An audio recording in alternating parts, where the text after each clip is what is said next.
Hai guys, Assalamualaikum. Aku ingatkan hari tu yang aku buat video posting tu pasal kononnya sekumpulan yang kononnya aktivis reformasi berkumpul di Pejabat Info untuk menyerahkan surat memorandum ke apa ke untuk mendesak supaya Rafizi Ramli bersara dari dunia politik kerana Rafizi Ramli kononnya gila kuasa.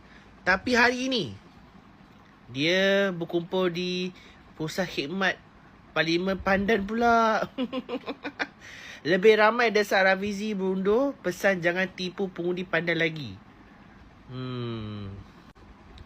Lebih ramai peserta berhimpun dalam satu demonstrasi bagi mendesak bekas Menteri Ekonomi Datuk Seri Rafizi Ramli supaya berundur daripada politik serta menghentikan dakwaan yang disifatkan sebagai fitnah dan janji yang didakwa mengelirukan pengundi pandan menjelang PRU ke-16.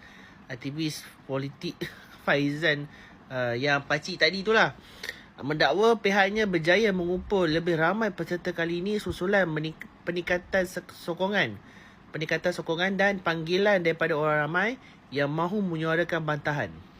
Menurut beliau, peserta demonstrasi hadir untuk menyampaikan mesej bahawa Rafizi didakwa gagal selepas diberi kepercayaan sebagai wakil rakyat dan menteri. Kau baca sendiri. Aduh, hai. Hari tu dekat Evo, hari ni dekat depan Pusat Khidmat Parlimen Pandan pula.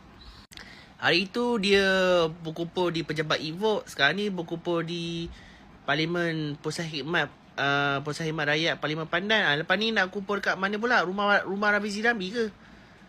Ke mana-mana ke aku tak tahulah. Tapi aku dah bagi tahu Rafizi Ramli ni, ini orang kata apa, kecil-kecilan. Dia tak layan benda tu semua. Dan aku rasa, dan aku percayalah, kebanyakan yang tutup muka ni semua dapat upah. Semua dapat upah. Nak suruh bersara politik. Kau ingat Rafizi Ramli macam tu ke? Ni, aku nak tanya. Aktivis politik dah Kalau PKR rasakan bahawa Rafizi Ramli ni membawa perpecahan dalam PKR ataupun merosakkan parti keadilan, pecat je lah. Biar dia bebas. Senang. Apa tunggu lagi? Pecat je lah. Ni ada satu video. Minta maaf aku terpaksa tambah sikit. Ada satu video daripada PKR Tuaran Saya lihat parti ini macam, boleh saya cakap macam modal lah untuk mengambil tindakan terhadap seorang individu yang saya lihat terlalu lantang di luar.